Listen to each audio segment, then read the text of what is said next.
हाय शिक्षक साथियों, स्वागत है आपका अपने यूट्यूब चैनल टॉपर क्लासेज में। देखिए, आप लोग दिन प्रतिदिन परीक्षा के लिए तिथि नज़दीक आती जा रही है, तो आप लोग भी तैयारी जो है दिन प्रतिदिन बढ़ा दीजिए, क्योंकि समय बहुत ही कम बचा हुआ है।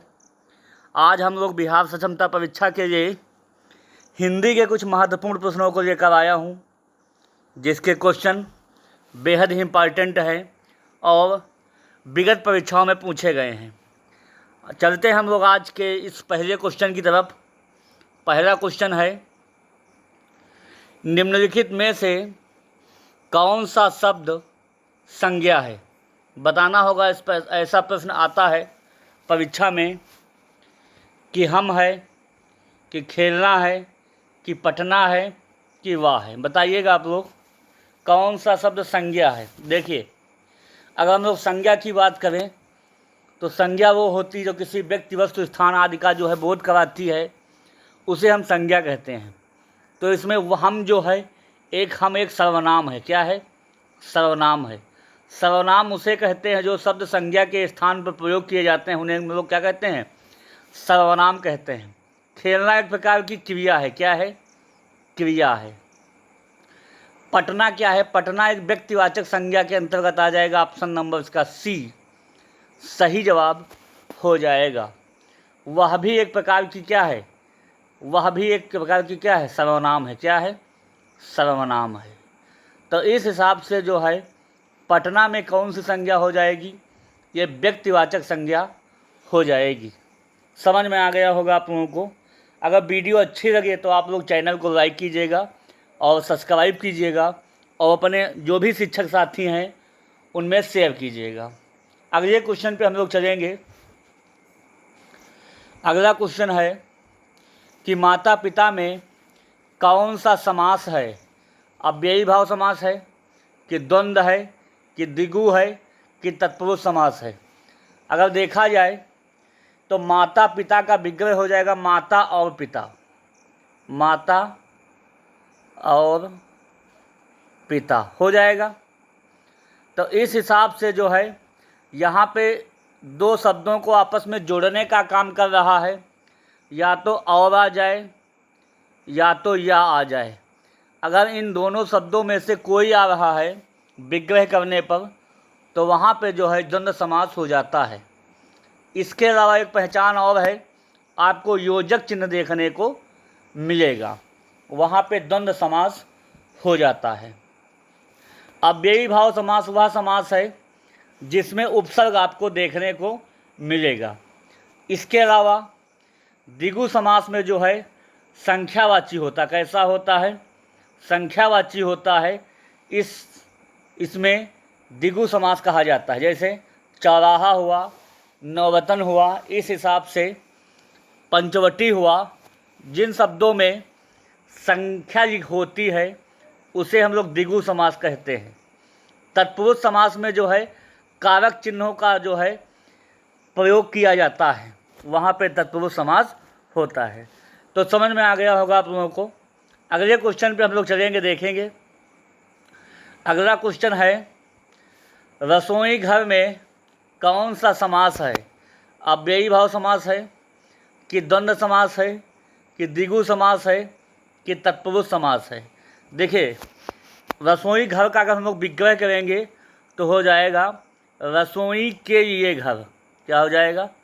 रसोई के लिए घर। कर्ता ने कर्म को कर्ण से संप्रदान के लिए अपादान से, तो कर्ता ने कर्म को कर्ण से, समझ में आ गया? इस हिसाब से यहाँ पे कारक चिन्ह दिखाई पड़ रहा है, तो यहाँ पे जो हो जाएगा तत्पुरुष समास हो जाएगा। ऑप्शन नंबर इसका चौथा सही जवाब हो जाएगा। अगले क्वेश्चन पे हम लोग चलेंगे, देखेंगे। अगला क्वेश्चन है, मुझे उठा नहीं जाता। या कह दें मुझसे उठा नहीं जाता। अगर ऐसा शब्द आ जाएगा तो उसमें कौन सा वाच्य हो जाएगा? कृत्यवाच्य होगा, कि कर्मवाच्य होगा, कि भाववाच्य होगा कि उपयुक्त में कोई नहीं। तो मुझसे उठा नहीं जाता, इस सब वाक्य में जो है एक भाव प्रकट हो रहा है। मुझसे खेला नहीं जाता, मुझसे पढ़ा नहीं जाता, इन शब्दों का अगर प्रयोग हुआ है तो वहाँ पे जो है भाववाच्य हो जाता है। ऑप्शन नंबर इसका तीसरा सही जवाब हो जाएगा। अगले क्वेश्चन पे हम लोग बढ़ेंगे, देखेंगे सवाल कैसा रहेगा। अगला क्वेश्चन है, मोहन द्वारा पढ़ा जाता है में कौन सा वाच्य है? कृत्यवाच्य है कि कर्मवाच्य है कि भाववाच्य है कि उपयुक्त में कोई नहीं? देखिए, मोहन द्वारा पढ़ा जा रहा है तो वहाँ पे कौन, किसके द्वारा पढ़ा जा रहा, अगर किसको आ गया है तो वहाँ पे कर्मवाच्य हो जाएगा। ऑप्शन नंबर इसका बी सही ऑप्शन हो जाएगा। अगले क्वेश्चन पे हम लोग चलते हैं। अगला क्वेश्चन है, काल के कितने भेद हैं? काल माने होता है समय। ये भी क्वेश्चन जो है पूछा गया प्रश्न है विगत परीक्षा में। 2 हैं कि 3 है कि 4 है कि उपयुक्त में कोई नहीं? तो काल के मुख्य रूप से 3 भेद हैं। कौन कौन से बताइए आप लोग, कौन कौन से भेद हैं काल के? वर्तमान काल है, पहला होता है। दूसरा होता है भूतकाल। वर्तमान काल जो चल रहा होता है, भूतकाल वो है जो बीत गया है, और भविष्य काल वो होता है जो आने वाला था, जो आने वाला होता है, उसे हम लोग भविष्य काल कहते हैं। तो काल जो है, काल के 3 भेद होते हैं। अगले क्वेश्चन पे हम लोग चलेंगे, देखेंगे। अगला क्वेश्चन है, जो समय अभी चल रहा है में कौन सा काल है? वर्तमान काल होगा कि भूतकाल होगा कि भविष्य काल होगा कि उपयुक्त में कोई नहीं? जो समय अभी चल रहा है में जो हो जाएगा वर्तमान काल हो जाएगा। ऑप्शन नंबर पहला सही जवाब हो जाएगा। जो समय बीत गया उसे हम लोग भूतकाल कहेंगे, जो आने वाला समय होगा उसको हम लोग भविष्य काल कहेंगे। अगले क्वेश्चन पे चलते हैं।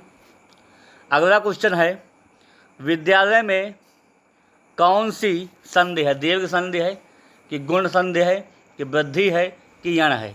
देखिए, संधियों में जो है संधियाँ 3 प्रकार की होती हैं, स्वर संधि, व्यंजन संधि और विसर्ग संधि। स्वर संधि के उसमें से 5 प्रकार होते हैं, जिसमें से 4 आपके सामने दिए हुए हैं और 5 होता है आयाधि संधि। कौन सा होता है? आयाधि संधि। पहला दीर्घ, गुण, वृद्धि, यण और आयाधि। अगर विद्यालय में हम लोग संधि विच्छेद करेंगे तो हो जाएगा विद्या धन आलय। तो जहाँ पे बड़ा दीर्घ आ और प्लस दीर्घ आ बन के क्या बन जाएगा? ये दीर्घ आ बन जाता है। यहाँ पे स्वरों का मेल हुआ है और दीर्घ दीर्घ हुआ है, तो यहाँ पे दीर्घ संधि हो जाएगी। ऑप्शन नंबर ए इसका सही जवाब हो जाएगा। समझ में आ गया होगा। अगले क्वेश्चन पे, अगला क्वेश्चन है, स्वागतम में कौन सी संधि है? दीर्घ है कि गुण है कि वृद्धि है कि यण है? देखिए, स्वागतम में हम लोग संधि विच्छेद कैसे करेंगे? तो हो जाएगा सुधन आगतम। सुधन आगतम ये होता है स्वागत का संधि विच्छेद। तो यहाँ पे कौन सी संधि हो जाएगी? आधा अक्षर कटा हुआ है, तो आधा अक्षर जहाँ पे कटा होता है वहाँ पे हो जाता है यण संधि। कौन सा? यण संधि। इसकी ट्रिक होती, जहाँ पे आपको आधा अक्षर कटा मिल जाए तो वहाँ पे यण संधि हो जाता है। अगले क्वेश्चन पे हम लोग चलेंगे। एक आप लोग कमेंट कीजिएगा, सदैव में कौन सी संधि है? एक ये कमेंट कीजिएगा और एक आप लोग बताइएगा महेश्वर में, महेश्वर में कौन सी संधि है? 2 आप लोग इसके कमेंट कीजिएगा, इसका जवाब क्या होगा। अगले क्वेश्चन में हम लोग चलते हैं। अगला क्वेश्चन है कि निम्न में कठोर का विलोम है। पहला है कठिन है कि सरल है कि मुलायम है कि जटिल है? बताइएगा आप लोग। विलोम शब्द भी परीक्षा में पूछा गया है। तो कठोर का विलोम क्या हो जाएगा बताइएगा आप लोग। कठोर का विलोम हो जाएगा मुलायम। क्या हो जाता है? मुलायम ऑप्शन नंबर इसका सी सही जवाब हो जाएगा। कठिन का क्या होता है? कठिन का होता है सरल, और कठोर का मुलायम या कह दें कोमल। समझ में आ गया होगा आप लोगों को। अगले क्वेश्चन पे हम लोग चलते हैं। अगला क्वेश्चन है, नदी शब्द में किस प्रकार की संज्ञा है? पहला है व्यक्तिवाचक संज्ञा है, दूसरा जातिवाचक संज्ञा है, तीसरा भाववाचक संज्ञा है, और चौथा समूहवाचक संज्ञा। बताने का प्रयास कीजिएगा आप लोग। देखिए, नदी जो है, नदी अपने आप में एक जाति का बोध करा रही है, क्योंकि नदियाँ जो है बहुत सारी हैं। स्पेशल एक नदी का हमने नाम नहीं लिया है, बल्कि पूरे नदी जाति का हम लोग बोध करा रहे हैं। तो उस हिसाब से जो है जातिवाचक संज्ञा हो जाएगा। इसी प्रकार यदि हम कहें गंगा कहें या यमुना कहें या कावेरी कहें, तो इन नदियों में जो है स्पेशल नाम लेकर हम संबोधित कर रहे हैं, तो वहाँ पे व्यक्तिवाचक संज्ञा हो जाएगा। समझ में आ गया होगा। तो बताइएगा आप लोग, कमेंट करिएगा कि जो है मित्रता में कौन सी संज्ञा है? मित्रता में और दूध में कौन सी संज्ञा है? दूध में और पुलिस में, ये तीन आप लोग जवाब दीजिएगा। मित्रता में कौन सी संज्ञा है, दूध में कौन सी संज्ञा है, और पुलिस में कौन सी संज्ञा है? हम आप लोगों का कमेंट चेक करूँगा। अगले क्वेश्चन पे हम लोग चलते हैं। ये क्वेश्चन ऐसे हैं जो परीक्षाओं में पूछे गए हैं, सक्षमता 1 और 2 में, उनको हमने शामिल करने का प्रयास किया है। उसमें से पहला क्वेश्चन है, सरोज शब्द का संधि विच्छेद है। तो आप लोग बताइएगा सरोज में क्या हो जाएगा? तो हो जाएगा सराह धन ज, वहाँ पे सरोज हो जाएगा। और सरोज में कौन संधि हो जाएगी? विसर्ग संधि हो जाएगी। तो ऑप्शन नंबर इसका तीसरा सही जवाब हो जाएगा। अगले क्वेश्चन पे हम लोग चलते हैं। अगला क्वेश्चन है, उदय का संधि विच्छेद है। उदय, उ धन दय है कि उद धन आय है कि अद धन यय है कि उत आय है? तो बताइएगा, जो उदय शब्द का जो संधि विच्छेद हो जाएगा उत धन आय। यहाँ पे कौन संधि हो जाएगी? यहाँ पे व्यंजन संधि आपस में जुड़ रही है, तो वहाँ पे व्यंजन संधि हो जाएगी। ऑप्शन नंबर इसका चौथा सही जवाब हो जाएगा। अगले क्वेश्चन पे हम लोग बढ़ेंगे, देखेंगे। ये वो सवाल हैं जो परीक्षाओं में पूछे गए हैं और आगामी परीक्षा के लिए बेहद इम्पॉर्टेंट होने वाले हैं। इन प्रश्नों की ज़रूर आप लोग प्रैक्टिस करके जाइएगा, हूबहू क्वेश्चन आपको देखने को मिलेंगे। अगला क्वेश्चन है, निम्नलिखित में से कौन सा शब्द स्त्रीलिंग नहीं है? चिंगारी नहीं है कि ज्वाला नहीं है कि छुआछूत नहीं कि दीपक नहीं है? चिंगारी निकली, ज्वाला लगी है, छुआछूत नहीं ठीक है, दीपक क्या है? दीपक जल रहा है। तो ये अपने आप में क्या है? स्त्रीलिंग नहीं है। दीपक क्या है? दीपक जलता है, और जलता क्या है? पुल्लिंग शब्द डिनोट हो रहा है। अगले क्वेश्चन पे हम लोग चलते हैं। अगला क्वेश्चन है, छाती फुलाना मुहावरे का अर्थ क्या होगा? सांस रुक जाना होगा कि गर्व करना होगा कि दुखी होना होगा कि लज्जित होना होगा? देखिए, छाती फुलाना हो जाएगा गर्व करना। ऑप्शन नंबर इसका दूसरा सही जवाब हो जाएगा। बहुत लोग होते हैं कि अपने आप में थोड़ा बहुत अच्छा कार्य कर दिया, छाती फुला लगते हैं, वो अपने आप में गर्व होने लगता है, हमने ये कर दिया। उस हिसाब से वहाँ पे क्या हो जाता है? छाती फुलाना मतलब गर्व करना हो जाता है। अगले क्वेश्चन पे हम लोग चलेंगे।